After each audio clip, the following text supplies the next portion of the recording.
Rain hammered against the glass walls of the 32nd floor ballroom like thousands of tiny fists refusing to be ignored. Inside, crystal chandeliers shimmered above people dressed in black tuxedos and expensive gowns, but outside on the balcony, none of that mattered anymore. Sophie Bennett stood frozen beneath the cold New York night sky, her fingers trembling so badly she could barely hold onto the metal railing in front of her. Her eyes were red, her breathing uneven. Tears clung to her lashes before slipping silently down her cheeks. Behind her, the ballroom doors slowly opened. Ethan Carter stepped outside and stopped. For the first time that night, for the first time in years maybe, the man who always had answers suddenly had none. He looked at her back, looked at the girl he had not been able to stop thinking about for weeks. The girl who somehow walked into his perfectly controlled world and quietly destroyed every wall he had spent years building. "Sophie," he said softly. She closed her eyes. No reaction. Ethan took one step closer, then another. "Please." His voice cracked just slightly. "Don't look at me like I'm a stranger." Sophie let out a small laugh, but there was no happiness in it. It sounded broken, empty. She slowly turned toward him. God, her eyes. Ethan felt something inside his chest twist painfully. "You told me you hated fake people," she whispered. "You said people should just be honest." Ethan stared at her. "Sophie, but you lied to me." Her voice shook now. "You lied every single day." Silence. Just rain. Just wind. Just two people standing inches apart while feeling miles away. Ethan wanted to reach for her hand, wanted to pull her close, wanted to explain everything. But he didn't move. Because sometimes the hardest thing in the world isn't losing someone. It's realizing you are the reason they're walking away. Sophie looked at him one last time, and somehow that hurt more than if she had screamed. "I don't even know who you are anymore." Then she stepped around him. Ethan turned quickly. "Sophie." She stopped. "Barely. If you've ever had someone walk away while your heart begged them to stay, hit like, subscribe, and stay with us because some stories don't begin with love." His eyes followed her trembling silhouette. Sometimes they begin with heartbreak. And now, let's go back to our main character. 3 weeks earlier, the soft hum of conversations drifted through Bennett's Grill in Midtown Manhattan, while silverware clicked gently against white ceramic plates. Warm amber lights reflected off polished glass and framed every table with a quiet glow that almost made ordinary people look important. Almost. Sophie Bennett didn't feel important tonight. She tightened the strings around her waitress apron and exhaled slowly before stepping onto the restaurant floor. Another shift. Another 10 hours. Another night pretending her feet didn't hurt and her dreams weren't getting further away. Sophie Bennett had mastered the art of disappearing in plain sight. Smile. Carry plates. Refill glasses. Say thank you. Keep moving. It had become muscle memory by now. People usually did not remember waitresses. They remembered birthdays, business deals, anniversaries, and expensive wine bottles. But not the girl carrying their food. Maybe that was why Sophie liked the job more than she admitted. Being invisible hurts sometimes, but it was also safe. Safe meant nobody asked questions.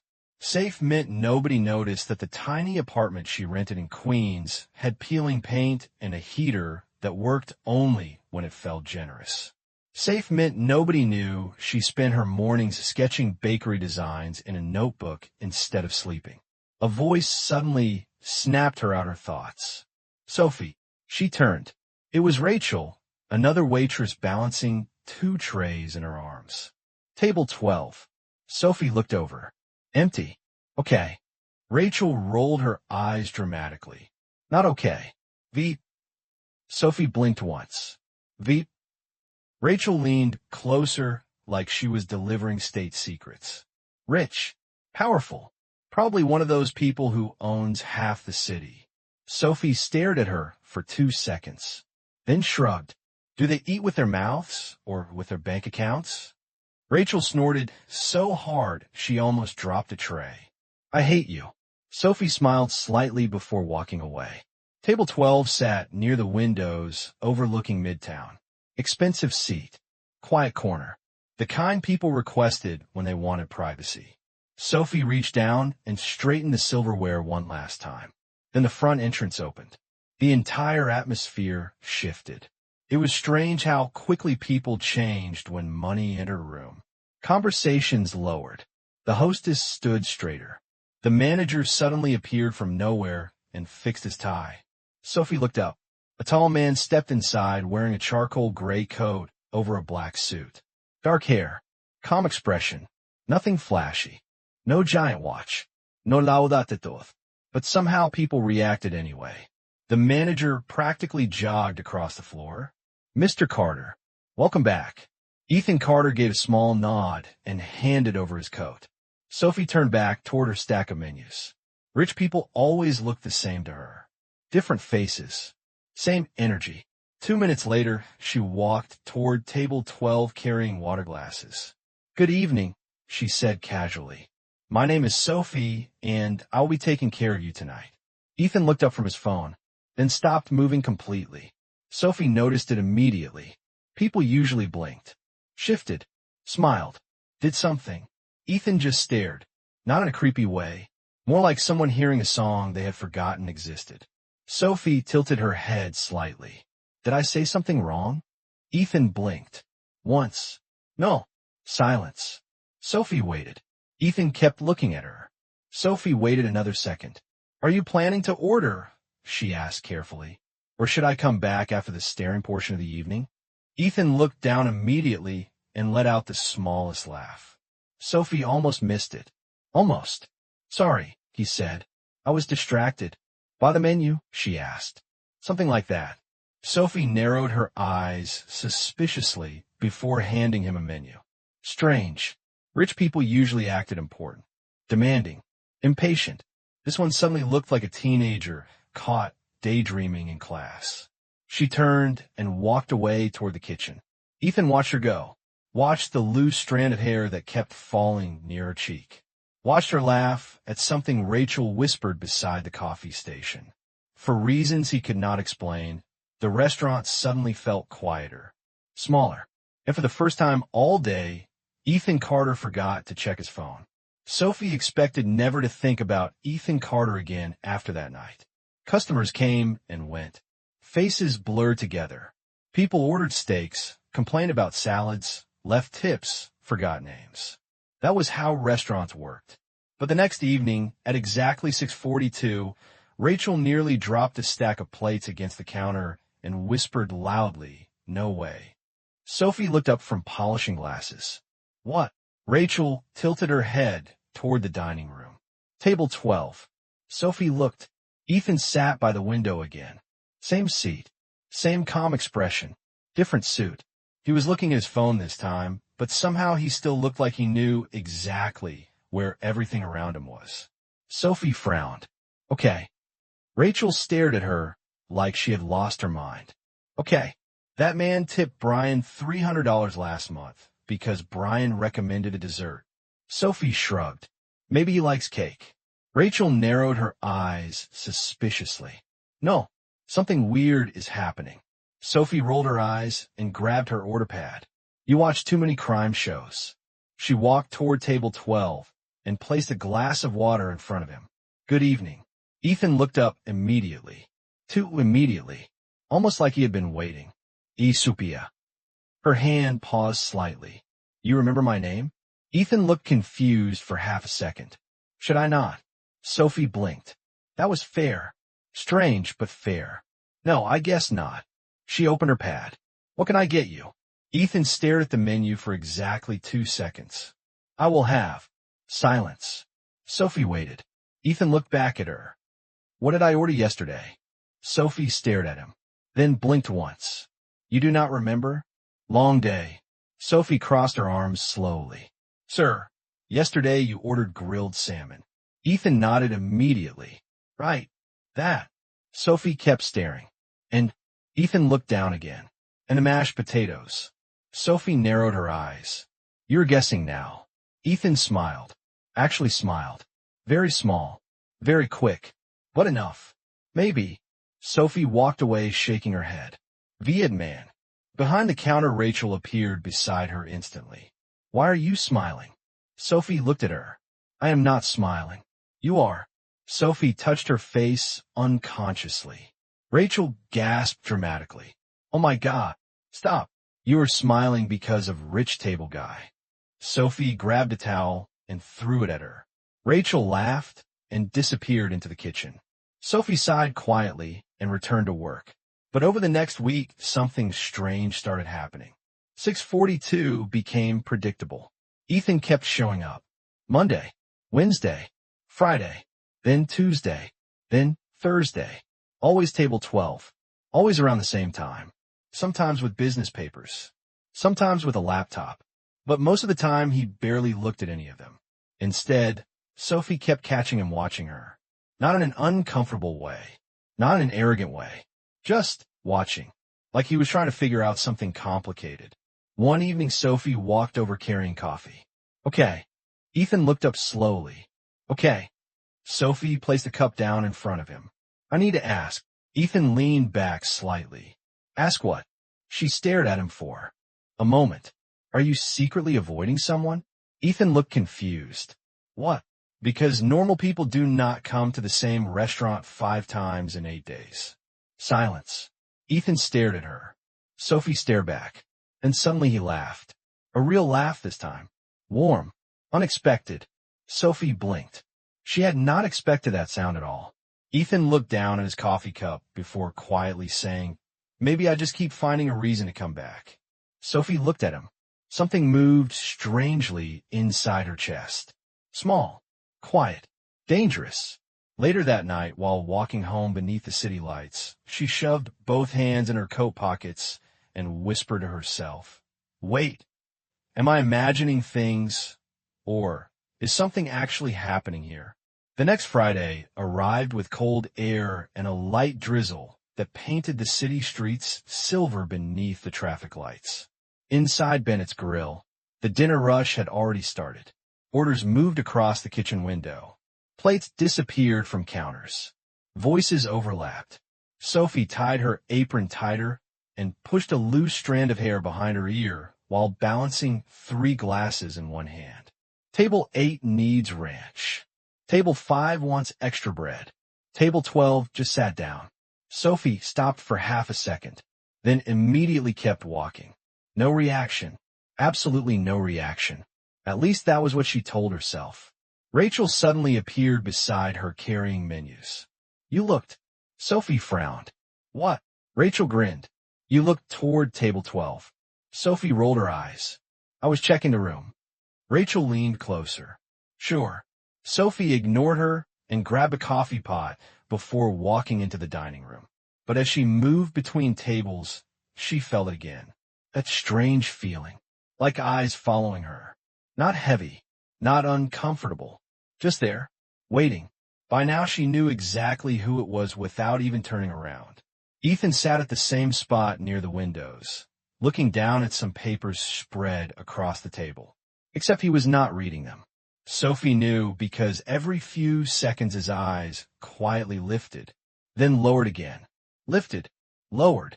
Like he kept catching himself. Strange man. 20 minutes later, Sophie walked over with his order. Grilled salmon. Mashed potatoes. Coffee. Ethan looked up and smiled lightly. You remembered. Sophie placed the plate down carefully. Hard not to remember when someone orders the same thing every time. Ethan looked at the plate, then back at her. Maybe. I like consistency. Sophie crossed her arms.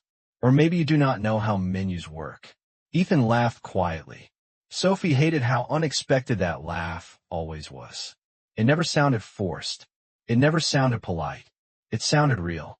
Before Ethan could answer, a loud crash suddenly echoed from across the room. Sophie's head snapped toward the sound.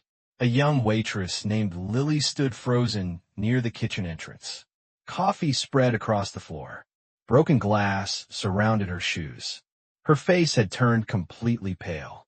Sophie immediately recognized that look. Panic. Their manager stormed over almost instantly. Lily, what are you doing? The entire room became quiet. Lily looked like she might cry. I am sorry. I did not mean to. Sorry does not pay for mistakes. Sophie felt her stomach tighten. She knew that voice too. The angry manager voice. She had heard it plenty of times before. Lily lowered her eyes. I said I'm sorry. Then suddenly Sophie noticed something that made her chest sink. One of the overturned coffee cups had landed near table 12. Dark coffee slowly spread across the floor and reached Ethan's chair. Ethan stood up immediately as coffee splashed against the lower part of his jacket sleeve. Silence. Complete silence. Lily looked horrified. The manager turned red instantly. That is enough. He pointed directly at Sophie. You trained her this week. This is on you too. Sophie's eyes widened. What? I am done making excuses. Sophie stared at him. For 1 second, she forgot how to speak.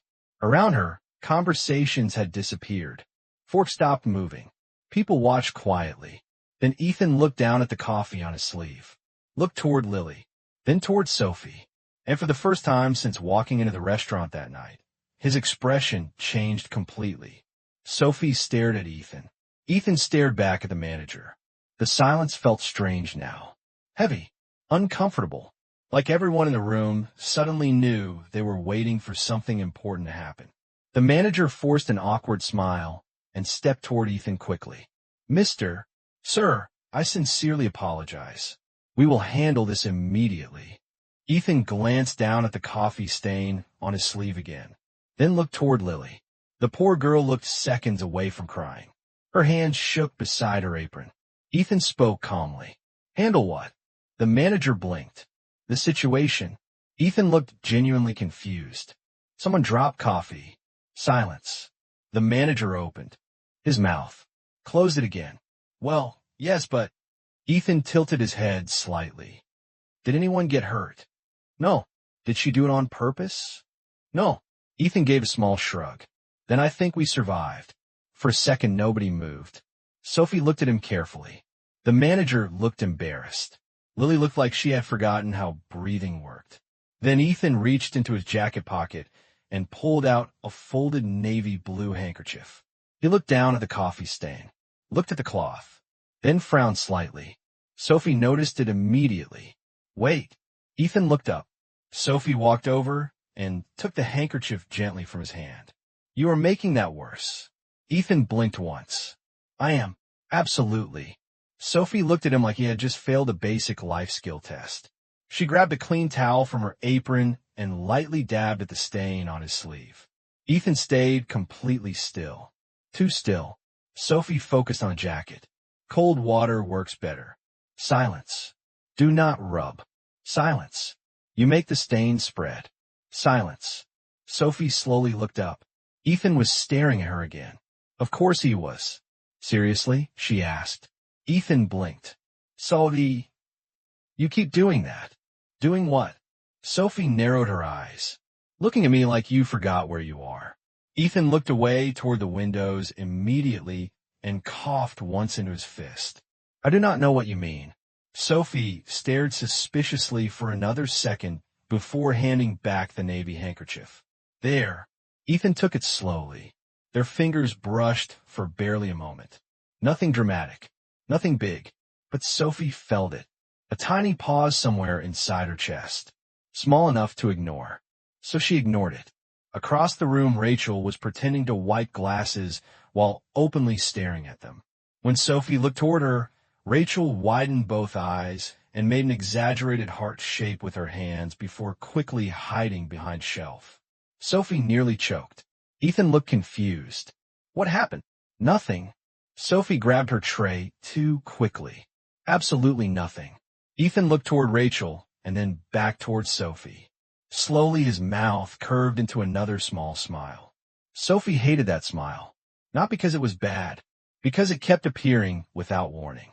The dinner rush slowly returned to normal after that. Conversations picked back up. Plates moved again.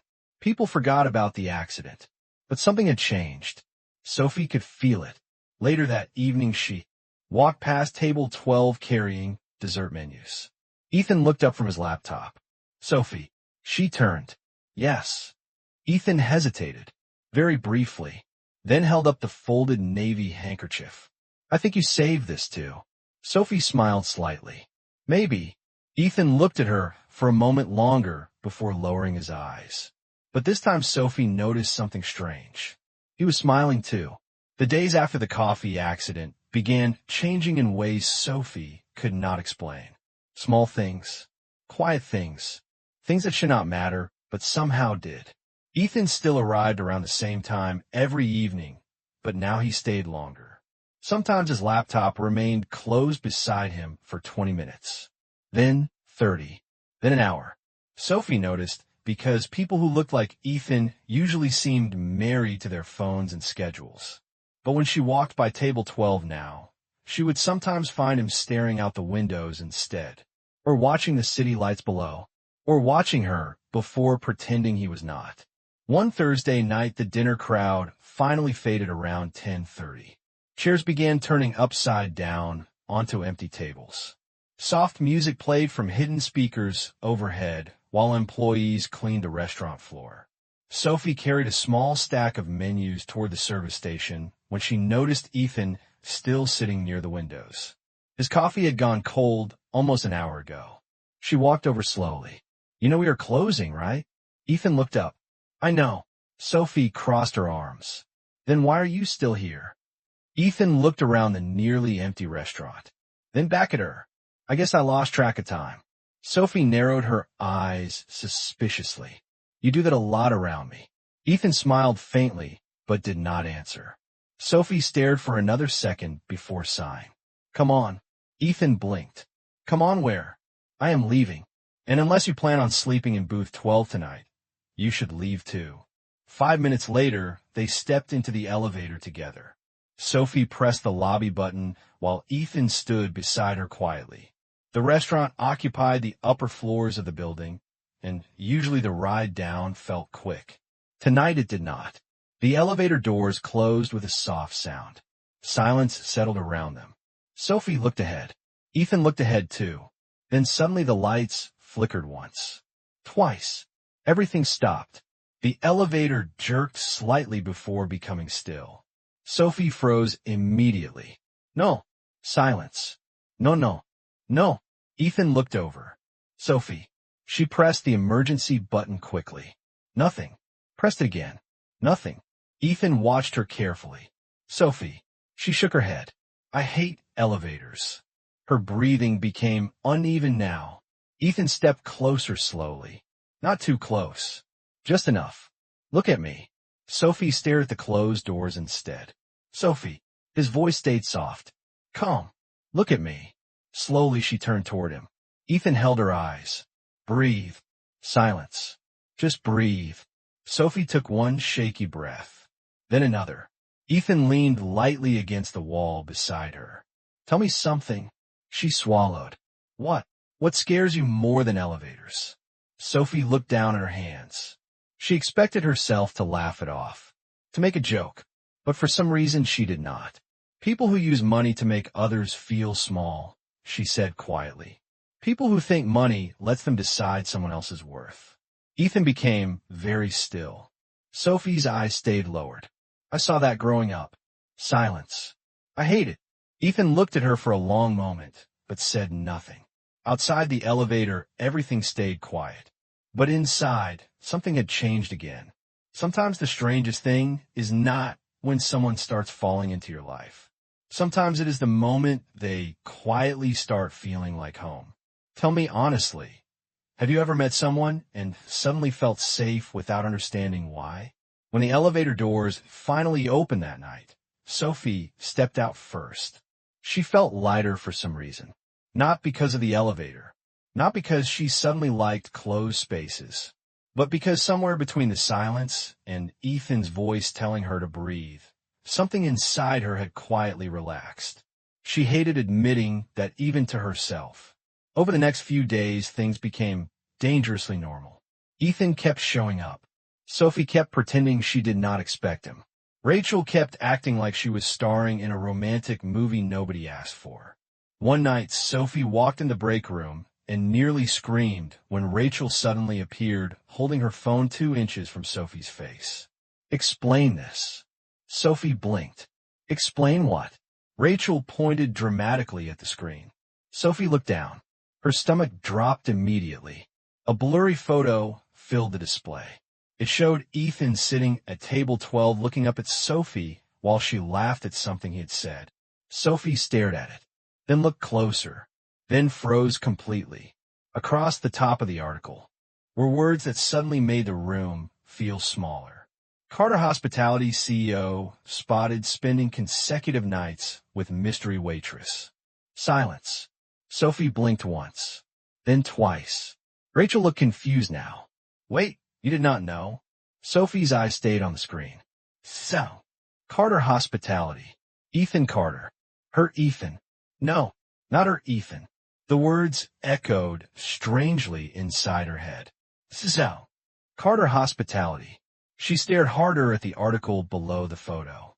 Carter Hospitality was one of the largest restaurant and hotel groups in New York. Hundreds of locations. Thousands of employees.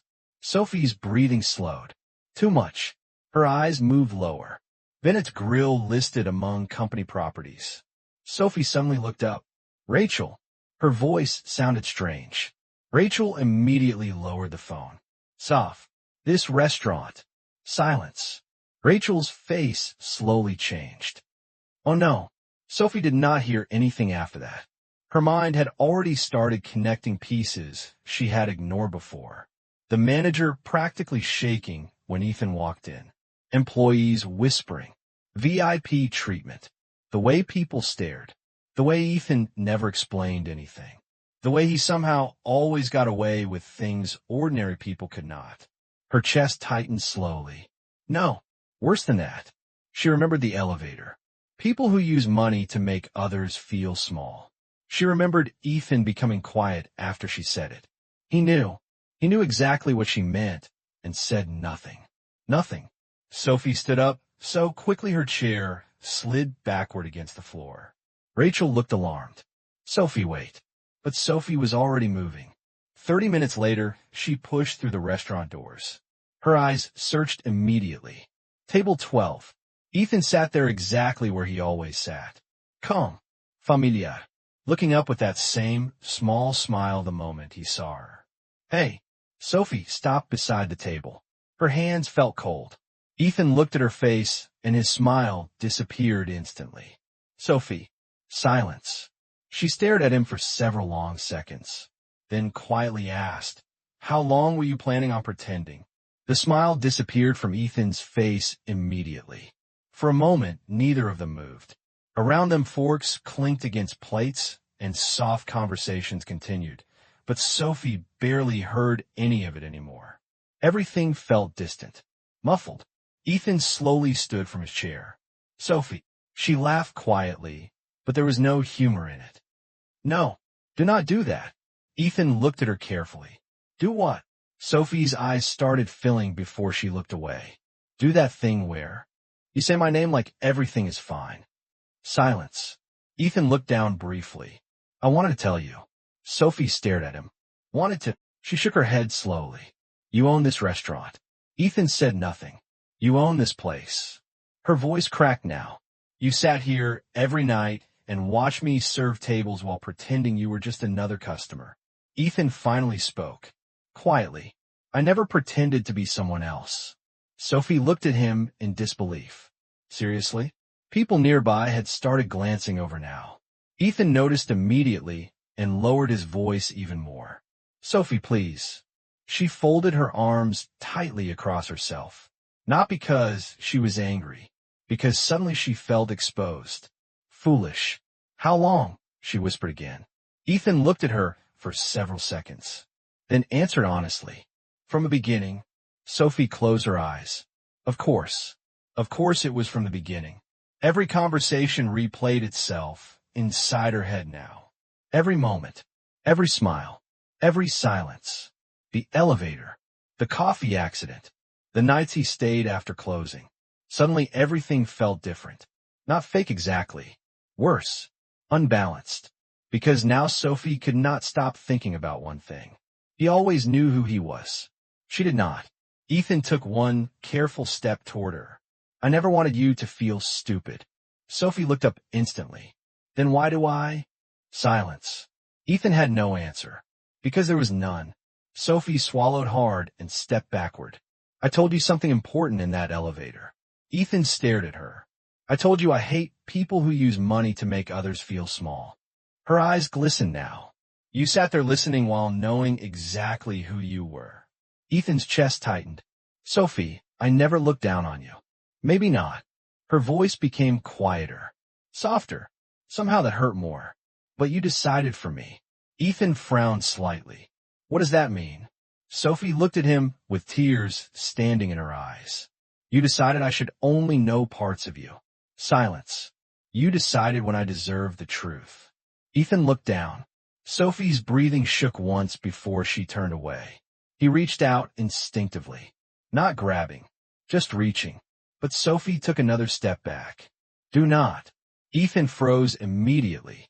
For the first time since he met her, he suddenly looked lost. Completely lost. Sophie stared at him for one last second. Then her eyes dropped to something sitting beside his plate. The folded, navy blue handkerchief. The one from that night. The one she had touched. The one she had smiled at. Sophie looked at it quietly. Then looked back at Ethan. Keep it. Ethan's face changed slightly. Very slightly. But enough. Sophie stepped backward again. I think I need some time. Then she turned and walked away. Ethan did not follow her. He just stood there watching her disappear through the restaurant doors while the navy blue handkerchief sat untouched between them. 6 weeks passed. Then 8. Winter slowly settled over New York and painted the sidewalks silver in the early mornings. Sophie still worked at Bennett's Grill, but something had changed. She smiled less now. Rachel noticed it. Lily noticed it. Even customers noticed it. Sophie still laughed sometimes, still did her job, still carried plates and coffee cups through the dining room, but it felt different, quieter, like a song missing part of its melody. And Ethan never came back. Table 12 stayed empty every night. At first, Sophie told herself she was relieved. Then she told herself she did not care. Then eventually she stopped lying to herself completely. Because sometimes missing someone does not happen all at once. Sometimes it happens slowly, quietly, like snow collecting outside a window until suddenly everything looks different. One evening, Sophie finished her shift and stepped outside in the cold air. Snowflakes drifted softly through the city lights. She wrapped her coat tighter around herself and started walking toward the subway station when she noticed something strange across the street. A small storefront, empty windows, fresh paint, a new sign hanging above the entrance. Sophie slowed down, then stopped completely. Her heart skipped once. Bennett Bakery. Sophie stared at it. No, no way. Slowly she crossed the street. The lights inside were on. Confused, she pushed the door open. Warm air greeted her immediately. White walls, wooden shelves, a glass display counter, small hanging lights above polished floors. Everything looked exactly like the sketches hidden inside her apartment notebook. Exactly. Sophie turned slowly. Her eyes widened. Ethan stood near the back wall wearing a dark coat with both hands in his pockets. Quiet. Nervous. Sophie had never seen him nervous before. For a few seconds, neither spoke. You? Sophie whispered. Ethan gave a small smile. Silence. Sophie looked around again. What is this? Ethan looked at her carefully. 3 weeks after you left, Rachel accidentally dropped something at table 12. Sophie blinked. Ethan slowly reached into his coat pocket and pulled out a worn notebook. Sophie's breath caught immediately. Her sketchbook. You forgot this. Sophie stared at it. Pages filled with hand-drawn bakery designs. Floor layouts. Dream ideas. Ethan stepped closer. I read the names. Silence. I saw the pictures. Sophie looked at him. Ethan swallowed slightly. I did not buy you a bakery. He handed her a folder. I rented a place. Sophie opened it slowly. Her eyes moved across the papers. Partnership agreement. Investor details. Monthly repayment plan. No gifts. No ownership. Just help. Tears immediately filled her eyes. Ethan looked down briefly. You once told me you hated people who used money to make others feel small. His voice softened. So, I wanted to help without standing above you. Sophie stared at him through tears. Ethan reached into his pocket one more time and unfolded the navy blue handkerchief carefully. And I think this belongs to us now. Sophie laughed through tears as Ethan looked at her. I never lied about the important part. Silence. I kept coming back because I could not stop thinking about you. Sophie stepped forward and wrapped her arms around him. Outside, snow continued falling quietly beyond the windows. Sometimes the most valuable thing someone can give you is not money, power, or grand promises. Sometimes it is simply being seen. If this story touched your heart, leave a like, share it with someone who believes in second chances, and stay close because sometimes love arrives quietly when you least expect it.